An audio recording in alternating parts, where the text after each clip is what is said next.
Thoughts and action में आपका स्वागत है और हमारी आज की मूवी है साल 2006 की Korean prison movie righteous ties. तो ये कहानी शुरू होती है डोंग चुल नाम के गैंगस्टर से, जो अपने गैंग के साथ चॉय नाम के एक बिजनेसमैन को मारने आया है। चॉय अपनी जान बचाने की भीख मांगता है और कहता है कि वो डोंग के बॉस चेयरमैन से फोन पर बात करना चाहता है, पर डोंग उससे कहता है कि चेयरमैन साहब ने ही मुझे यहाँ भेजा है और वो उसे एक शार्प चाकू देके कहता है कि तेरे लिए बेटर होगा अगर तू खुद को ही स्टैब कर ले। तभी उन्हें सायरन सुनाई देते हैं और चॉय के एक्सप्रेशन बदल जाते हैं और वो उनसे डरने की जगह उन्हें जेल की धमकी देने लगता है। पर डोंग का एक आदमी बाहर चेक करके आता है और कहता है कि ये सायरन की आवाज पुलिस कार में से नहीं बल्कि बाहर जा रहे किसी फायर ट्रक में से आ रही थी। चॉय का चेहरा उतर जाता है और डोंग बिना टाइम वेस्ट करे जंप करके उसके पेट में चाकू घुसा देता है। इस अटैक में चॉय बच जाता है और डोंग को पुलिस अरेस्ट कर लेती है। एक पब्लिक प्रोसिक्यूटर जिसे पता होता है कि चेयरमैन के कहने पर ही डोंग ने ये अटेम्प्ट टू मर्डर किया है, उसे चेयरमैन के खिलाफ गवाही देने को कहता है, पर डोंग किसी का नाम नहीं लेता। वो डोंग को याद दिलाता है कि उसका एक लंबा क्रिमिनल रिकॉर्ड है और अगर उसने पुलिस की हेल्प नहीं की तो उसे 12 से 15 साल के लिए जेल जाना पड़ सकता है। पर वो एक लॉयल गैंगस्टर होता है और कुछ नहीं बोलता, जिसके बाद उसे 7 साल की सजा होती है। कोर्ट के बाहर डोंग के बाकी साथी चेयरमैन को बताते हैं कि उसे 7 साल की सजा हुई है और चेयरमैन डोंग की लॉयल्टी से खुश होता है क्योंकि उसने अपने अलावा किसी और का भी नाम नहीं लिया। नेक्स्ट सीन में हम उस बड़ी सी जेल को देखते हैं जहां डोंग को लाया जाता है और उस जेल के पास कोरियन एयरफोर्स का एक एयरबेस भी होता है। जब गार्ड्स डोंग को उसके सेल में ले जा रहे होते हैं तब उसे किसी के सीटी बजाने की आवाज आती है, जो म्यूजिक उसने पहले भी कहीं सुना है और डोंग गार्ड से लड़ता हुआ उस म्यूजिक को फॉलो करने लगता है और एक सेल के पास आ जाता है जहां उसका पुराना फ्रेंड जंग सुन टाई बंद होता है, जिसे सालों पहले फांसी की सजा हुई थी। और उसे जिंदा देख के डोंग बेहद खुश होता है क्योंकि उसे लगा था कि वो अब तक मर चुका होगा।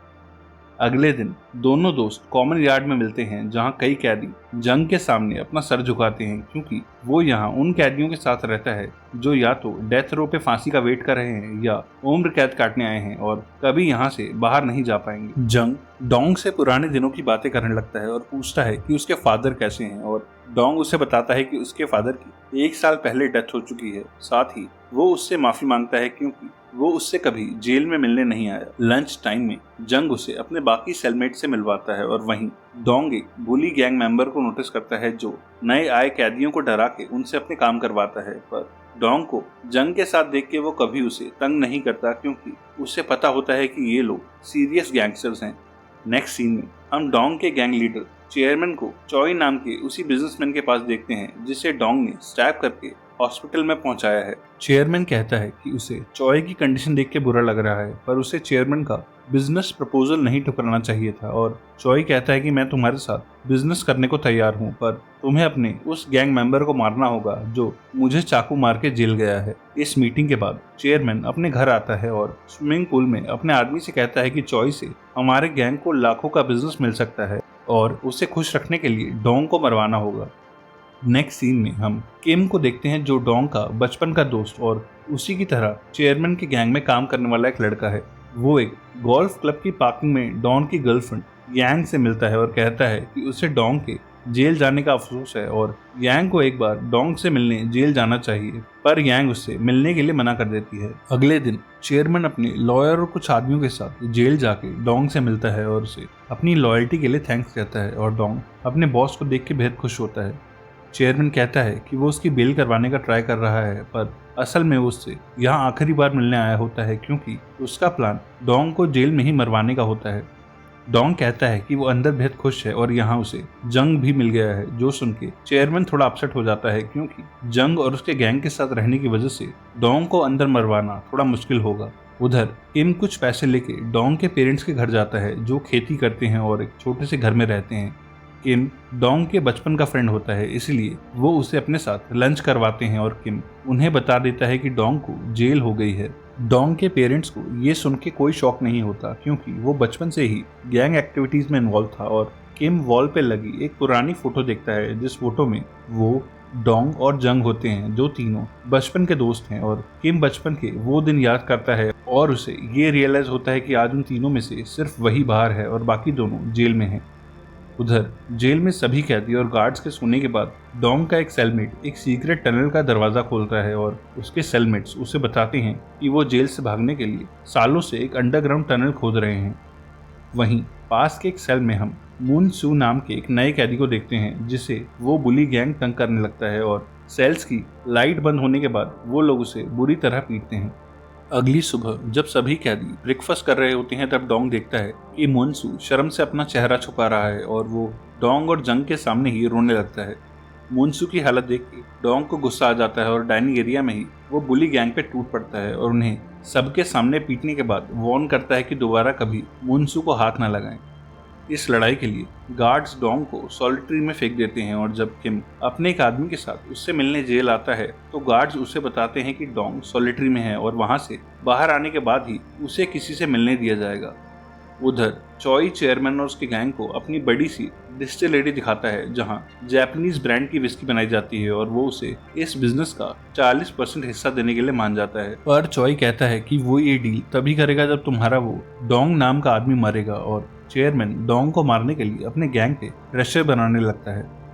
सेम रात को हम देखते हैं कि कुछ गैंगस्टर्स डोंग के पेरेंट्स के घर में घुस गए हैं और वो सभी उसके बूढ़े पेरेंट्स को बेहद मारते हैं। नेक्स्ट सीन में हम चेयरमैन के राइट हैंड आदमी को देखते हैं जो म्यूनसू से जेल में मिलने आता है और वो उसे डोंग को मारने का काम देता है और कहता है कि डोंग ने अपने ही गैंग को धोखा दिया है और अगर तू उसे मार दे तो हम तुझे अच्छा पे करेंगे और जल्द ही तेरी यहाँ से बेल भी करा देंगे। मुनसू इसके लिए मान जाता है पर उसे डोंग के लिए बुरा फील होता है क्योंकि डोंग ने उसे बुली गैंग से बचाया था और उस लड़ाई की वजह से ही वो सॉलिटरी भी गया था। बाहर हम बोंगशिक नाम के एक और बड़े गैंगस्टर को देखते हैं जो लंगड़ा के चलता है और वो अपने गैंग के साथ चेयरमैन के ऑफिस आता है। सालों पहले एक गैंग वॉर में डोंग ने बोंगशिक का एक पैर तोड़ दिया था और वो चेयरमैन से कहता है कि मैंने सुना है कि तुमने डोंग को अपने गैंग से निकाल दिया है, इसीलिए मैं उसे मारना चाहता हूँ और मैंने ही कल रात उसके पेरेंट्स को भी पिटवाया है। ये सब बातें सुन के किम शॉक होता है और वो फौरन डोंग के पेरेंट्स के घर की तरफ भागता है और देखता है कि बोंगशिक के गुंडों ने वो सारा घर तोड़ डाला है और किम डोंग के इंजर्ड पेरेंट्स को हॉस्पिटल लेके जाता है। यांग भी फाइनली डोंग से मिलने जेल में आती है और उसे बताती है कि कुछ लोगों ने डोंग के पेरेंट्स को पीट पीट के हॉस्पिटल पहुंचा दिया है, पर डोंग के किसी भी गैंग मेंबर या चेयरमैन ने उन अटैकर्स का कुछ नहीं किया। यांग की ये बातें सुन के डोंग डिसअपॉइंट हो जाता है और उसे लगता है कि उसने अपनी सारी लाइफ चेयरमैन और गैंग के लिए वेस्ट कर दी है और वो जंग से सबके सामने चिल्ला के कहता है कि हमें लॉयल्टी के नाम पे सिर्फ धोखा मिला है दोस्त, क्योंकि जिस गैंग के लिए मैं सजा काट रहा हूँ और तुझे फांसी होने वाली है उनके लिए हम कोई मैटर नहीं करते। डोंग रोता हुआ वॉशरूम की तरफ आता है और उसे अकेला देख के मुनसू उसे पीछे से चाकू मार देता है। डोंग उससे नहीं लड़ता और कहता है कि जरूर तेरी भी कोई मजबूरी रही होगी, इसलिए भाग जा, क्योंकि अगर बाकियों को इस धोखे का पता चल गया तो वो तुझे मार देंगे। ज्यादा खून बहने की वजह से उसकी हालत क्रिटिकल होती है और गार्ड्स फौरन एक एम्बुलेंस से डोंग को जेल के बाहर एक हॉस्पिटल में भेजते हैं। डोंग की ये हालत देख के जंग गुस्से में कैदियों के सेल के पास आता है और गार्ड्स के सामने ही अनाउंस करता है कि जिसने भी उसके फ्रेंड पे अटैक किया है जंग उसे अपने हाथों से मारेगा। जेल के गार्ड्स को बुली गैंग पे डाउट होता है और वो उनके लीडर को रात को कपड़े उतरवा के पीटते हैं, पर किसी को भी ये नहीं पता होता कि ये अटैक मुनसू ने किया है। इस अटैक के गिल्ट से मुनसू ठीक से सो भी नहीं पाता और उसे डोंग पे पीछे से वार करने के लिए खुद पे शर्म आने लगती है और वो एक दिन के बाद बाथरूम में फांसी लगा के अपनी जान दे देता है। उधर जब किम को पता लगता है कि चेयरमैन के कहने पर ही डोंग पे अटैक हुआ है तब वो अपने बॉस और चेयरमैन के राइट हैंड मैन के पास जाता है और गुस्से में कहता है कि डोंग ने ही मुझे 16 साल की एज में ये गैंग ज्वाइन करवाया था और आज हम उसी की लॉयल्टी पे डाउट कैसे कर सकते हैं। वो कहता है कि गैंग के फ्यूचर के लिए डोंग को मारना जरूरी हो गया था और चेयरमैन को ये करना पड़ा ताकि हमारे जैसे बाकी गैंग मेंबर्स का घर चलता रहे। इसके बाद किम हॉस्पिटल जाके डोंग से मिलता है और उसे एक सिगरेट देके चेयरमैन के इस धोखे के बारे में बताता है, पर डोंग को पहले ही सब पता होता है और किम उसे रिकवर होता देख के खुश होता है। हॉस्पिटल से आते हुए चेयरमैन किम को कॉल करके पूछता है कि डोंग कैसा है और अपने फ्रेंड की जान बचाने के लिए वो चेयरमैन से कहता है कि डोंग अभी भी होश में नहीं आया है और उसे रिकवर होके वापस जेल में जाने में अभी टाइम लगेगा, इसीलिए वो कुछ दिन उस पे कोई और अटैक प्लान नहीं कर सकते। एक हफ्ते के बाद डोंग को हॉस्पिटल से वापस जेल लाया जाता है और उसके सभी फ्रेंड्स उसे ठीक देख के बेहद खुश होते हैं और उस पे जोक्स क्रैक करते हैं। कुछ दिन के बाद डोंग और उसके सेलमेट्स अपने जेल से भागने वाले एस्केप प्लान पे फोकस करने लगते हैं और एक मैप के अकॉर्डिंग रात को जेल के नीचे अंडरग्राउंड टनल्स को एक्सटेंड करने लगते हैं। ये सभी कोड वर्ड्स में बात करते हैं और अपने भरोसे के लोगों को जेल के बाहर इनके लिए गेट अवे कार और कपड़े भी अरेंज करने को बोल देते हैं। एक रात को ये सभी वेंटिलेशन डक्ट से होते हुए भागने लगते हैं, पर अपनी टनल्स के एंड पे आके इन्हें ड्रेनेज के 2 रास्ते मिलते हैं जो इनके मैप से अलग होते हैं और इनमें से एक रास्ता एयरफोर्स बेस की तरफ जा रहा होता है और कंफ्यूजन में ये वापस चले जाते हैं क्योंकि यहाँ से इनके पकड़े जाने का रिस्क होता है। अगली रात से ये दूसरी डायरेक्शन में टनल्स खोदने लगते हैं, पर सुबह जेल का वार्डन ये अनाउंसमेंट करता है कि सभी ग्राउंड फ्लोर के कैदियों को ऊपर फर्स्ट फ्लोर पे शिफ्ट किया जा रहा है क्योंकि यहाँ रेनोवेशन का काम शुरू होने जा रहा है और इनकी सारी मेहनत बेकार हो जाती है। अब डोंग और उसके सभी साथी यार्ड में बैठ के जेल की वॉल्स को घूरने लगते हैं और यहाँ से निकलने का कोई और रास्ता ढूंढने लगते हैं। ये सभी डिसाइड करते हैं कि अगर सब साथ मिलके सामने वाली वॉल को हिट करें तो उसे तोड़ा जा सकता है और एक दिन सभी एक साथ वॉल को टक्कर मारते हैं। अपने ब्रेक टाइम में अब रोज ये सब भागते हुए आते हैं और वॉल को टक्कर मारते हैं और इस प्रोसेस में इन्हें भी चोट आती है और जेल के वॉच टावर पर बैठा हुआ गार्ड भी इनका मजाक उड़ाता है क्योंकि इन्हें उम्मीद होती है कि एक दिन ये इस दीवार को जरूर तोड़ डालेंगे। पर डेली ऐसा करने से भी वॉल नहीं टूटती, लेकिन उसमें कुछ छोटे क्रैक्स पड़ जाते हैं। जेल के बाहर चेयरमैन अपने गैंग को ट्रेडिशनल चाकू और बेसबॉल बैट छोड़ के अब हथियार रखने को बोलता है और किम गन्स लेके उन्हें टेस्ट करने के लिए गैंग के साथ एक खाली जगह पे जाता है। वहां वो हवा में एक राइफल से फायर करता है, पर वो गोली ऊपर उड़ रहे एक फाइटर जेट को हिट करती है और उसका पायलट इजेक्ट होके क्रैश से अपनी जान बचाता है। वो जेट बेस तक नहीं पहुंच पाता और जेल की वॉल से टकरा के क्रैश हो जाता है। इस ब्लास्ट से जेल की वो दीवार जिसमें क्रैक्स थे टूट के गिर जाती है और वॉल के टूटते ही जंग सबको बाहर भागने के लिए कहता है। गार्ड्स इतने सारे कैदियों को रोक नहीं पाते और डोंग और उसके साथियों समेत जेल के ऑलमोस्ट आधे कैदी उस वक्त वहां से भाग निकलते हैं। इस प्रिजन ब्रेक की न्यूज मीडिया में आग की तरह फैल जाती है और शहर की सारी पुलिस इन भागे हुए कैदियों को ढूंढने में लग जाती है और चेयरमैन और बोंगशिक भी न्यूज देख के समझ जाते हैं कि डोंग अब उनके पीछे आ सकता है। डोंग के साथ इस वक्त जंग और उसके 3 साथी भी होते हैं और ये लोग पुलिस से बचते हुए एक फोटो स्टूडियो में घुस जाते हैं जिसकी ओनर एक सिंगल लेडी होती है। ये सेफ्टी के लिए उस लेडी के हाथ बांध देते हैं और अपनी जेल के कपड़े उतार के वहां पड़े मॉडल्स के कपड़े पहन लेते हैं। अब तक पुलिस भागे हुए कैदियों को पकड़ के जेल में डालना शुरू कर देती है और इन्हें पता चलता है कि इनका एक साथी भी पकड़ा गया है जिसे पुलिस ने पीट पीट के उगलवा लिया है कि ये लोग पिछले कई महीनों से भागने का ट्राई कर रहे थे और इन्होंने जेल के नीचे टनल्स भी खोदी हैं।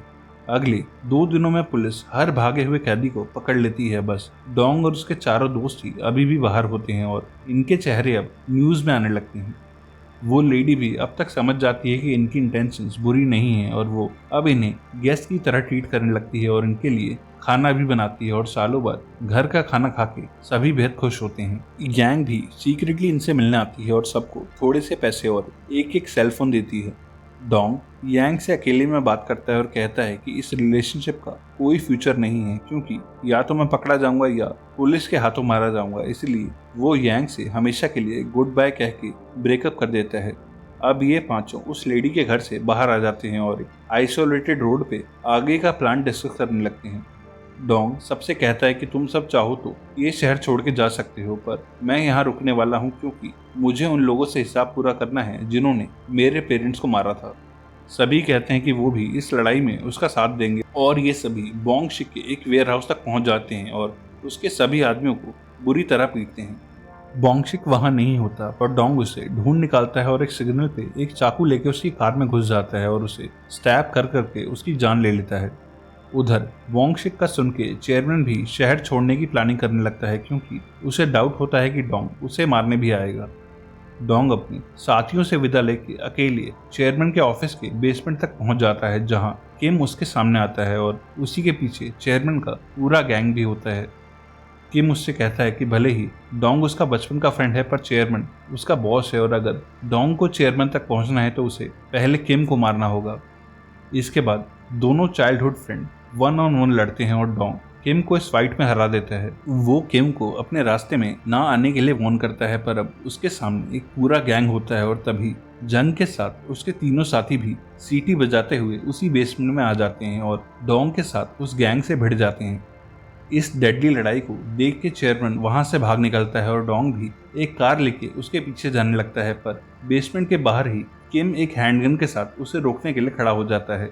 डोंग फिर से उससे रिक्वेस्ट करता है कि किम सामने से हट जाए, पर वो कहता है कि उसके लिए लॉयल्टी ही सब कुछ है और डोंग उसकी तरफ अपनी कार लाने लगता है, पर किम अपनी गन नीचे कर देता है, जिसका मतलब डोंग की फ्रेंडशिप उसकी गैंग लॉयल्टी से भी बढ़ के है। और डोंग के ब्रेक मारने पर भी किम को कार से काफी चोट आती है। वो फौरन किम को उठाता है और कार में लेके हॉस्पिटल की तरफ जाने लगता है। उधर बेसमेंट की लड़ाई और खूंखार हो जाती है और जंग को चेयरमैन का वो राइट हैंड आदमी दिख जाता है जिसने पैसे देके जेल में डोंग पे अटैक करवाया था, और वो उसे स्टैब करके मार डालता है, पर वो भी मरने से पहले जंग को पेट में शूट कर देता है। और तभी पुलिस वहां पहुंच जाती है और सबको अरेस्ट करने लगती है और जंग के मरने के बाद डोंग के बाकी तीनों फ्रेंड्स को वापस जेल में भेज दिया जाता है। उधर पुलिस कार्स डोंग और किम के पीछे पड़ जाती हैं और किम डोंग को हॉस्पिटल की जगह चेयरमैन की गाड़ी के पीछे चलने के लिए कहता है, और डोंग और चेयरमैन की कार एक हाईवे पे एक दूसरे के सामने रुकती है, जहां ढेर सारे पुलिस वाले भी इन्हें घेर लेते हैं। डोंग कार से बाहर आता है, पर चेयरमैन अपनी कार में ही रहता है और डोंग उससे पूछता है कि क्या तेरे लिए लॉयल्टी से भी ज्यादा पैसे इंपॉर्टेंट हैं। पुलिस कैप्टन सभी को डोंग को शूट ना करने को बोलता है, पर डोंग एक चाकू लेके चेयरमैन की तरफ जाने लगता है और डोंग को पुलिस की गोलियों से बचाने के लिए किम कार से बाहर आके चेयरमैन को सर में शूट कर देता है। उसके ऐसा करते ही पुलिस वाले हर डायरेक्शन से उस पर फायर करते हैं और किम को गोलियों से भून डालते हैं और किम डोंग की गोद में अपना दम तोड़ता है, वो फ्लैशबैक याद करते हुए जब बचपन में वो डोंग और जंग साथ में खेला करते थे। एक और ऐसी ही कोरियन माफिया मूवी के लिए लेफ्ट या राइट में दिख रही वीडियो पे क्लिक करना। तब तक के लिए stay safe and keep watching thoughts and action.